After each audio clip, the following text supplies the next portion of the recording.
नमस्कार।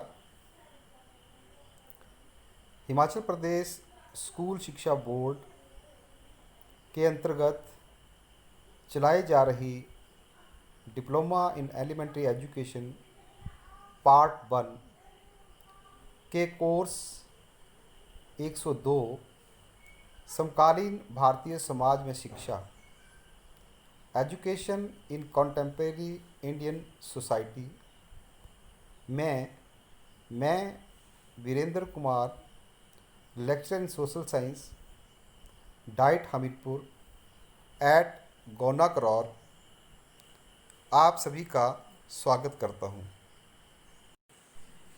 आज हम कोर्स नंबर 102 के यूनिट सेकंड के बारे में बात करेंगे, जिसका फर्स्ट टॉपिक है constitution of India and education, भारतीय संविधान और शिक्षा। इसका सीधा सीधा अभिप्राय ये है कि भारतीय संविधान में शिक्षा के लिए जो प्रावधान किए गए हैं, हम इस यूनिट में उनके बारे में जानने की कोशिश करेंगे। इसका जो उप विषय है, सब टॉपिक है, वो है constitutional vision of independence India then and now, concept and amendments 42nd, 43rd and 46th। Constitutional vision of independent India यानी कि जो स्वतंत्र भारत का जो संविधान है, उसका विज़न क्या है, उसका दृश्य क्या है, किस प्रकार की शासन व्यवस्था जो है संविधान के द्वारा भारत के लिए बनाई है। और साथ में हम ये भी बात करेंगे कि जब स्वतंत्र भारत का संविधान लागू किया गया था, उस समय जो है वो संविधान का विज़न क्या था और उसमें कौन कौन से ऐसे बदलाव, ऐसी चेंजेस या ऐसी अमेंडमेंट्स की गई कि जो हमारे संविधान का विज़न है वो थोड़ा परिवर्तित हुआ है। तो चलिए हम शुरू करते हैं आज का topic, constitutional vision of independence India then and now.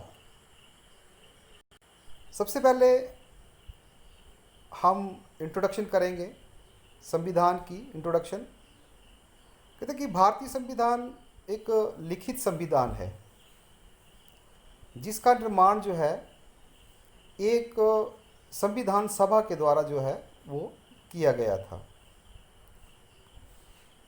संविधान सभा के बड़े लंबे विचार विमर्श के बाद जो है 26 नवंबर 1949 को जो है ये संविधान जो है वो संविधान सभा के द्वारा स्वीकार कर लिया गया था।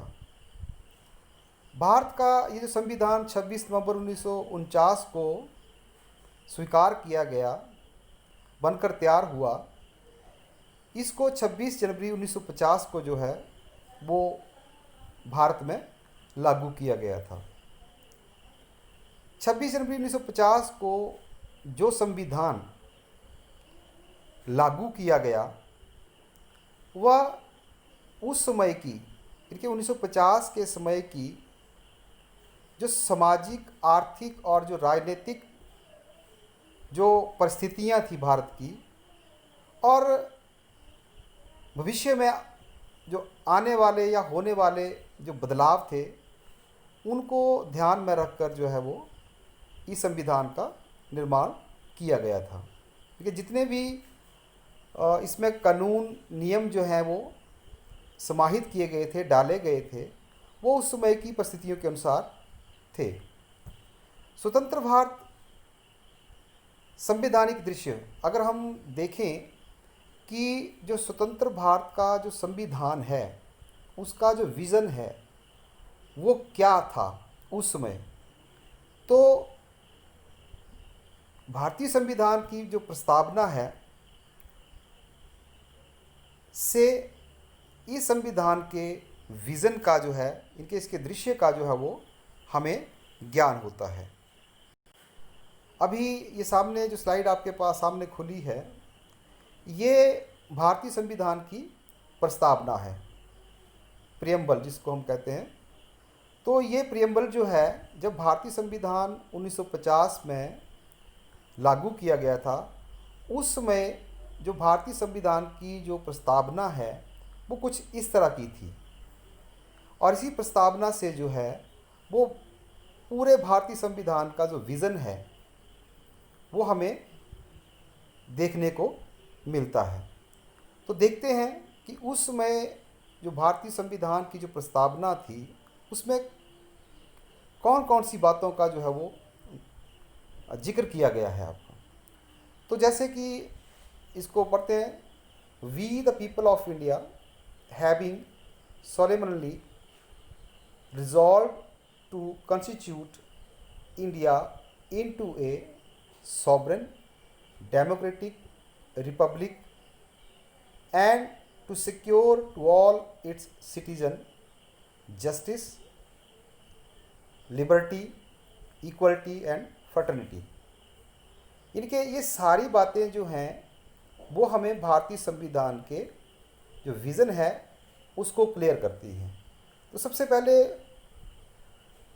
जो हमारी प्रियम्बल है उसमें इंडिया को, जो भारत को जो है वो एक सॉवरन स्टेट जो है वो बनाता है। सॉवरन स्टेट मीन्स कि प्रभु सत्ता संपन्न, जिसके पास सारी शक्तियाँ हों, किसी भी मामले में, चाहे वो आंतरिक है चाहे वो आपका बाहरी जो हमारा जो मामला है, उसमें जो भारत पूरी तरह से स्वतंत्र है, सॉवरन स्टेट है। दूसरा, भारत को डेमोक्रेटिक माना गया है, बनाया गया है कि भारत एक क्या है आपका डेमोक्रेटिक कंट्री है, लोकतांत्रिक देश। यानी कि जो शासन की बागडोर होगी वो लोगों के पास होगी, लोग अपनी सरकार का निर्माण करेंगे, अपने प्रतिनिधियों के द्वारा सरकार बनाई जाएगी उनके प्रतिनिधियों के द्वारा, और उस सरकार को हटाने का जो अधिकार है वो लोगों के पास ही दिया गया है। तीसरा है कि भारत जो है वो एक रिपब्लिक कंट्री है आपका। रिपब्लिक मीन्स भारत एक गणराज्य है। गणराज्य, गण मीन्स लोग और राज्य मीन्स शासन। इनके यहाँ पे लोगों का शासन रहेगा।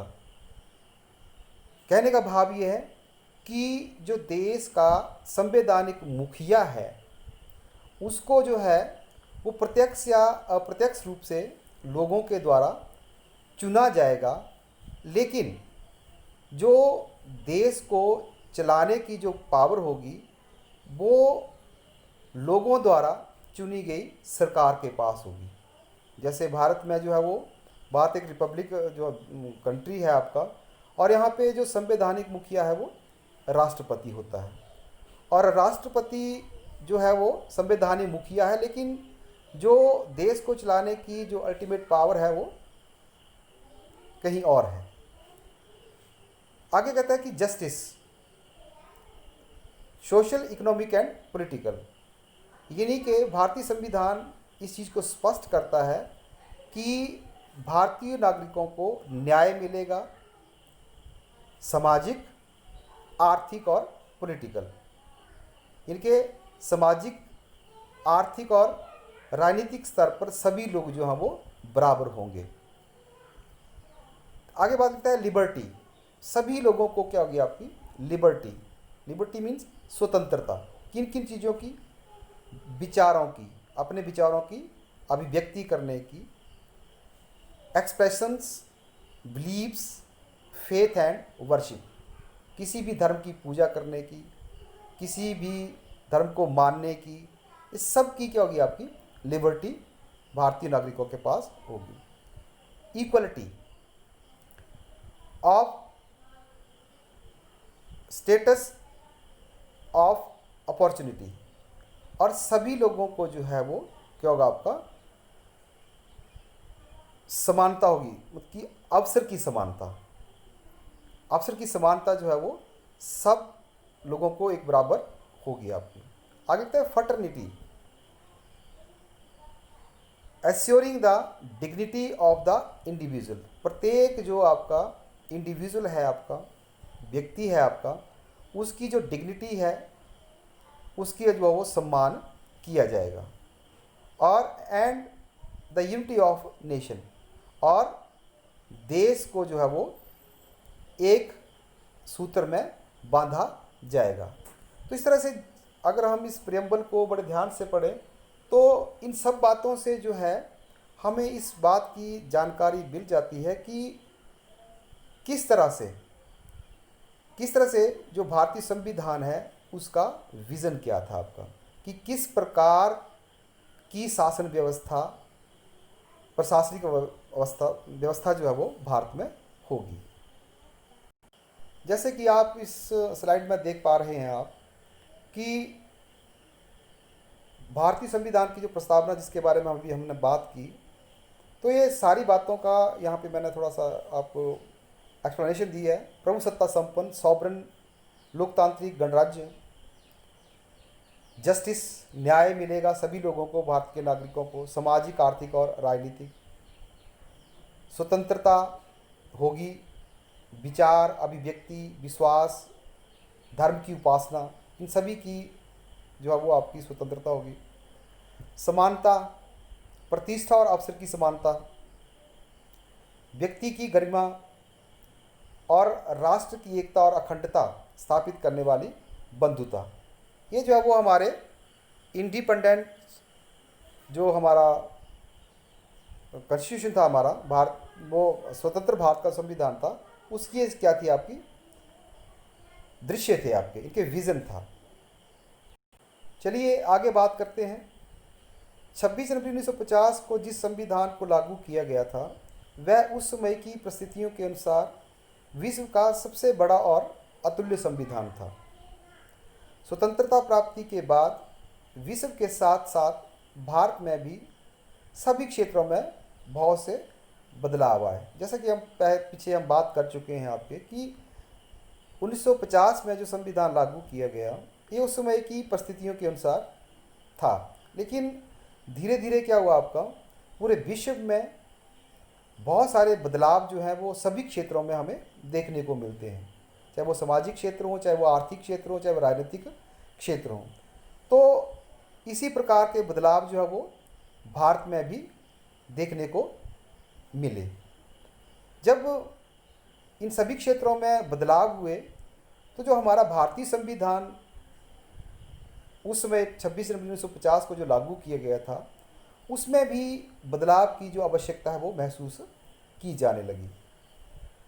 संविधान में एक प्रोविज़न किया गया है कि संविधान में अगर ज़रूरत पड़ती है तो उसमें संशोधन किया जा सकता है, क्योंकि उसमें जो है उसके जो नियम और कानून हैं उनमें संशोधन जो है वो किया जा सकता है समय की मांग के अनुसार। तो जो भारतीय जो संविधान है उसमें जो संशोधन करने की जो प्रक्रिया है वो भारतीय संविधान के ही अनुच्छेद 368 में जो है वो दी गई है। 368 जो आर्टिकल 368 संविधान का है वो भारतीय संविधान में संशोधन करने की प्रक्रिया को बताता है, और इसी प्रक्रिया को फॉलो करके जो है वो आपका भारतीय संविधान में जो है वो अमेंडमेंट्स, संशोधन जो है वो किए जा सकते हैं। इसी प्रक्रिया का अनुसरण करते हुए भारतीय जो संविधान है उसमें जो बहुत सारे जो है वो संशोधन अब तक किए जा चुके हैं, परंतु हम यहाँ पे बात करेंगे कुछ ऐसे संशोधनों की, ऐसी अमेंडमेंट्स की जो बहुत ही महत्वपूर्ण हैं। तो ये जो भारतीय संविधान के जो कुछ महत्वपूर्ण संशोधन हैं उनमें है एक 1976 में किया गया 42nd अमेंडमेंट, इनके 42वां जो संशोधन था उसके बारे में हम बात करेंगे। 43वां संशोधन, संवैधानिक संशोधन, उसके बारे में बात करेंगे। और एक संशोधन है आपका 46वां संशोधन, 46 अमेंडमेंट जो है, इस में जो है वो हम इनकी डिस्कशन करेंगे कि कौन कौन से जो बदलाव थे संविधान में इन संशोधनों के द्वारा किए गए। चलिए अब हम आगे बात करते हैं 1976 में 42वें संविधान संशोधन की, जो भारतीय संविधान में किया गया था, और इसके तहत जो है वो किन किन चीज़ों को जो है वो भारतीय संविधान में जोड़ा गया था या हटाया गया था। तो सबसे पहला जो अमेंडमेंट, जो संशोधन जो है वो किया गया 1976 में 42वें संशोधन के अंतर्गत, वो था कि जो भारतीय संविधान की जो प्रस्तावना है उसमें पहले 3 ही शब्दों का इस्तेमाल किया गया था। 3 ही शब्द जो थे वो लिखे गए थे। उसमें जो है उसमें लिखा गया था कि भारत जो वो सेकुलर, डेमोक्रेटिक और रिपब्लिक कंट्री होगा, प्रभुसत्ता संपन्न, और साथ में गणराज्य होगा। लेकिन 42nd अमेंडमेंट के दौरान जो है वो 2 शब्द जो है वो भारतीय संविधान की प्रस्तावना में और जोड़े गए। वो थे आपके समाजवादी और धर्मनिरपेक्ष, सोशलिस्ट एंड सेकुलर। कि भारत जो है वो सॉवरन, डेमोक्रेटिक, रिपब्लिक के साथ साथ जो है वो सोशलिस्ट और सेकुलर स्टेट भी होगा। तो इस तरह से जो भारतीय संविधान का जो विज़न था वो यहाँ पे थोड़ा सा बदला गया। आगे जो अमेंडमेंट हुई, दूसरी जो अमेंडमेंट थी 42nd अमेंडमेंट के तहत, वो थी सर्वोच्च और उच्च न्यायालयों की न्यायिक पुनर्निरीक्षण की शक्ति को कम करना। इसका अभिप्राय ये है कि भारतीय संविधान के द्वारा जो भारत का जो सर्वोच्च न्यायालय है और जो राज्यों के उच्च न्यायालय हैं उनके पास एक प्रकार की शक्ति थी, और वो शक्ति थी जुडिशियल रिव्यू, जिसको हम हिंदी में न्यायिक पुनर्निरीक्षण की शक्ति के नाम से जानते हैं। इसका अर्थ ये है कि न्यायिक पुनर्निरीक्षण का अर्थ यहाँ पे ये है कि अगर सरकार, कोई, चाहे वो राज्य सरकार हो चाहे वो केंद्र सरकार हो, अगर कोई किसी भी प्रकार के कानून का निर्माण करती है और यदि वो कानून जो है वो संविधान की किसी भी धारा को, किसी भी अनुच्छेद को, किसी भी आर्टिकल को जो है वो उससे जो वो हटकर है, इनके उसको उसके खिलाफ है, उसके विरोध में है, अगर वो कानून बनाया गया है, तो उच्च न्यायालय और जो आपका सर्वोच्च न्यायालय है वो इस कानून को जो है वो जुडिशियल रिव्यू पे लेकर जो है वो सरकार को जो वो ये निर्देश दे सकता था कि आपने जो ये कानून बनाया है ये संविधान की किसी धारा का जो है वो उल्लंघन करता है, और आपको जो है वो इस कानून को या तो रद्द करना पड़ेगा या फिर इसमें जो है वो बदलाव करने पड़ेंगे, ताकि ये जो है वो संविधान की जो पर्टिकुलर आपकी जो आर्टिकल है आपका, उससे जो है वो ये भिन्न ना हो।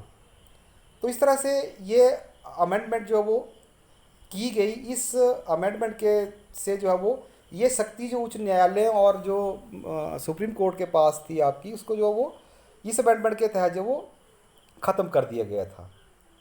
तीसरा जो आपका जो इसी अमेंडमेंट के तहत जो तीसरी बात थी वो थी आपकी कि मौलिक कर्तव्यों को संविधान में शामिल करना। जो हमारे फंडामेंटल ड्यूटीज़ हैं अभी 11 हैं, उस समय जो है वो 10 जो फंडामेंटल ड्यूटीज़ जो हैं वो इसी अमेंडमेंट के तहत जो है वो भारतीय संविधान में इनका समावेश किया गया था। एक नई अनुसूची जो है वो बनाई गई थी, और ये 10 जो आपकी जो मौलिक कर्तव्य हैं ये भारतीय संविधान में जोड़े गए थे। नेक्स्ट है आपका संविधान की प्रस्तावना में समाजवाद, धर्मनिरपेक्ष तथा अखंडता शब्दों को शामिल करना। ये हम ऊपर भी पढ़ चुके हैं, आपके समाजवाद और धर्मनिरपेक्ष दो शब्द जो थे वो आप जोड़े गए थे आपके सॉवरन, डेमोक्रेटिक एंड रिपब्लिक के साथ, और इसके साथ जो वो अखंडता, यूनिटी के साथ जो वो आपकी अखंडता जो शब्द है आपका, वो भी जो है वो भारतीय संविधान की स्थापना में जोड़ा गया कि भारत जो है वो उसमें एकता स्थापित की जाएगी और साथ में जो वो अखंडता, अखंड रहेगा भारत, इनके भारत के और ज़्यादा टुकड़े जो वो नहीं किए जाएंगे। तो ये शब्द जो वो आगे हम जो लेटेस्ट जो हमारी उसके बाद की जो हमारी प्रस्तावना उसके ऊपर जाएंगे हम। और अगला जो हमारा जो अमेंडमेंट थी, अगला जो हमारी बात थी वो थी कि संसद के कार्यकाल 5 वर्ष से बढ़ाकर जो है वो 6 वर्ष कर दिया गया था। यानी कि पहले जो है संविधान में ये था कि जो संसद का जो कार्यकाल है वो 5 वर्ष रखा गया था, लेकिन बाद में जो है वो उसको 6 वर्ष जो है वो कर दिया गया। अमेंडमेंट के बाद ये जो 42nd जो अमेंडमेंट थी हमारी, उसके बाद जो हमारी प्रस्तावना थी वो कुछ इस प्रकार से जो वो उसमें बदलाव जो हमें देखने को मिलते हैं।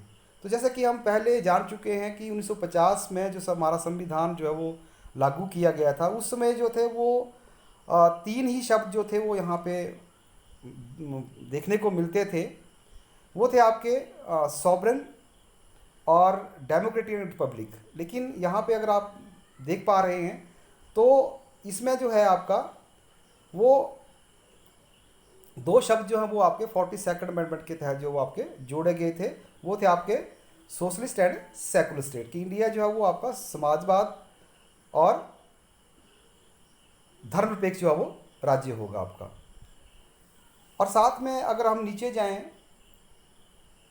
फर्टर्निटी के ऊपर अगर हम नीचे जाते हैं आप, तो यहाँ पे assuring the dignity of the individual and the unity and integrity of nation.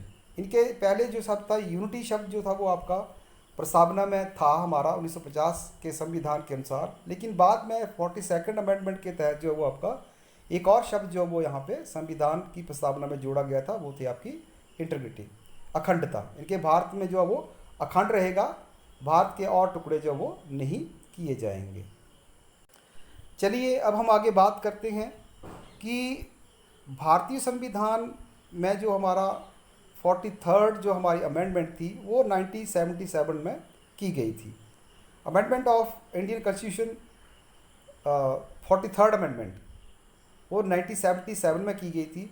तो इसके ऊपर हम एक नज़र डालते हैं कि इस जो संवैधानिक संशोधन है इसमें जो है वो किन किन बातों को का जो है वो बदलाव जो है वो संविधान में किया गया था। तो 1977 में भारतीय संविधान में एक और संशोधन किया गया। इस संवैधानिक संशोधन का मुख्य उद्देश्य 1976 में पारित संवैधानिक संशोधनों को पुनः बहाल करना था। यानी कि 1976 में जो 42nd अमेंडमेंट की गई थी उसमें कुछ ऐसे बदलाव किए गए थे जो कि भारतीय संविधान के लिए एक बहुत बड़ा जिसको बदलाव माना जाता है। तो 1977 में फिर से एक और संविधानिक संशोधन किया गया, और इस संविधानिक जो संशोधन है उसका उद्देश्य क्या था कि जो 1977 में कुछ ऐसे संशोधन जो थे वो भारतीय संविधान में किए गए थे उनको दोबारा फिर से बहाल करने के लिए जो है वो आपका ये संशोधन किया गया आपका। तो इसकी क्या क्या जो फीचर्स थे, इसकी क्या क्या मुख्य विशेषताएं थी इस संवैधानिक संशोधन की। पहली थी कि संविधान का जो 42nd अमेंडमेंट थी 1976 के लागू होने से उच्चतम न्यायालय और उच्च न्यायालयों के अधिकार क्षेत्र में जो कटौती की गई थी उसे बहाल करने का उपबंध किया गया। यानी कि उस समय जो 1976 में इनके जो 42nd जो हमारे अमेंडमेंट हुई थी उसमें जो वो आपने देखा कि जो हमारा सुप्रीम कोर्ट है और जो हमारा हाई कोर्ट है उसकी जो जुडिशियल रिव्यू की जो पावर थी वो जो थी वो स्लैश कर ली गई थी इस अमेंडमेंट के तहत। तो 40 जो थर्ड अमेंडमेंट है उसके द्वारा इसको फिर से क्या कर दिया गया था, बहाल कर दिया गया था। और तदनुसार उक्त संशोधन द्वारा संविधान में शामिल किए गए अनुच्छेद 32 क, 131 क, 144 क, 226 क और 228 को इस अधिनियम द्वारा हटा दिया गया था। इनके ये प्रावधान किए गए थे आपके जो चेंजेस की गई थी आपकी 1976 में। इस जो ये जो नई जो धाराएं जो आपकी जो संविधान में दर्ज की गई थी उनको जो है वो 1977 में बाद में हटा दिया गया। इस संविधान द्वारा अनुच्छेद 31 घ 31 घ को भी जिसके द्वारा राष्ट्र विरोधी गतिविधियों के कानून बनाने के लिए संसद को विशेष शक्ति दी गई थी, हटा दिया गया। इनके जो 42nd जो अमेंडमेंट थी, ठीक है, उसमें जो कुछ ऐसे प्रावधान किए गए थे 43rd अमेंडमेंट में उनको क्या किया गया है, उसको पूरी तरह से उनको हटा दिया गया। चलिए अब बात करते हैं कि भारतीय संविधान का जो 46वां संवैधानिक संशोधन जो 1982 में जो है वो किया गया था, उसमें जो है वो क्या क्या मुख्य जो प्रावधान थे वो किए गए थे आपके। तो सबसे पहला प्रावधान जो है, इसके द्वारा अनुच्छेद 269 का संशोधन किया गया ताकि अंतर्राज्यीय व्यापार और वाणिज्य के दौरान भेजे जाने वाले सामान पर लगाया गया कर राज्यों को सौंप दिया जाए।